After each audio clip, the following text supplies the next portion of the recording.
নিয়মিত এই 3টি দোয়া আমল করলে ইনশাআল্লাহ টাকা এমনভাবে উড়ে আপনার কাছে আসবে যা আপনি কল্পনা করতে পারবেন না। তো প্রিয় ভাই, আমি যে আমলের কথা বলবো, আমার কোনো ব্যক্তিগত কথা বলবো না। আমি প্রথমে সেই আমলের কথা বলবো যে আমল আল্লাহর কাছে খুব প্রিয়, আল্লাহ খুব খুশি হয়। সেটি হলো ইস্তেগফার করা, আল্লাহর কাছে ক্ষমা চাওয়া।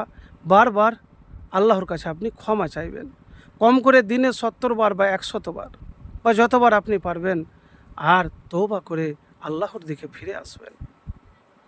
তো এই ইস্তেগফারের ব্যাপারে রাসূলুল্লাহ সাল্লাল্লাহু আলাইহি ওয়াসাল্লাম স্পষ্ট আকারে বলেছেন, যে ব্যক্তি ইস্তেগফার বেশি বেশি করে, আল্লাহ তার টেনশন দুশ্চিন্তা তো দূর করবেনই, এমন জায়গা থেকে রিজিক দিবে যা সে কল্পনা করতে পারবে না। তো প্রিয় ভাই, জীবনও পবিত্র হবে, রিজিকও এমন জায়গা থেকে আসবে যা আপনি কল্পনা করতে পারবেন না। গুনাহ থেকে পবিত্র হবেন। আপনি ইস্তেগফার করুন, যে কোনো ইস্তেগফার, যে ইস্তেগফার রাসূলুল্লাহ সাল্লাল্লাহু আলাইহি সাল্লাম পাঠ করেছেন, ওই ইস্তেগফার পাঠ করবেন। তো ভাই আমার, বন্ধু আমার, ইস্তেগফারের আমল আপনি একটি যে কোনো ইস্তেগফারের দোয়া, যেরকম আস্তাগফিরুল্লাহ ওয়া আতুবু ইলাই, এটা 70 বার রাসূলুল্লাহ সাল্লাল্লাহু আলাইহি সাল্লাম পাঠ করেছেন, আপনি পাঠ করেন। দ্বিতীয় যে আমলের কথা বলবো, সে আমল হলো আল্লাহকে ভয় করা। আর আল্লাহ রাব্বুল আলামিন নিজেই বলেছেন, যে বান্দা আমাকে ভয় করে, আমি তাকে এমন জায়গা থেকে রিজিক দিব যা সে ধারণাও করবে না, তার ধারণার বাইরে। তো ভয় কী জিনিস?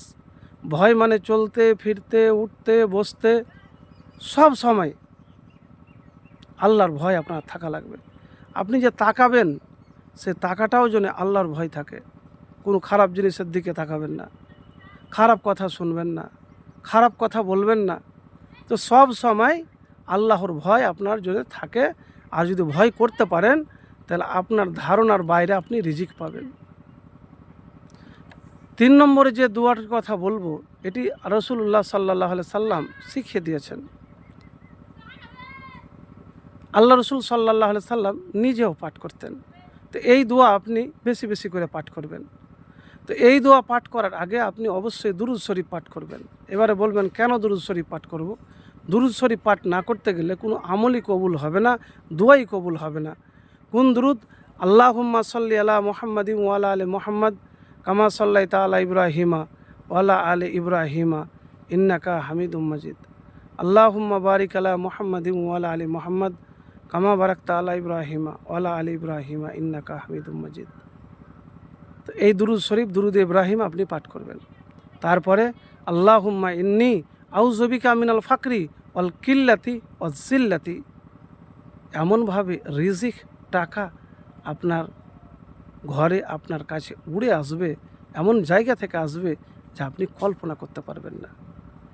তো প্রিয় ভাই, অনেকেই বলে যে এই দোয়াতে কি হয়? দেখেন, আপনি কোনো জিনিসের পিছনে যদি প্রচেষ্টা থাকে, জেদ থাকে, হাল যদি না ছাড়েন, তাহলে সেই জিনিসে আপনি সফলতা লাভ করবেন। তো আল্লাহর কাছে চাইবেন, আল্লাহর কাছে আপনি দোয়া করবেন, আল্লাহ আপনাকে দিবে না?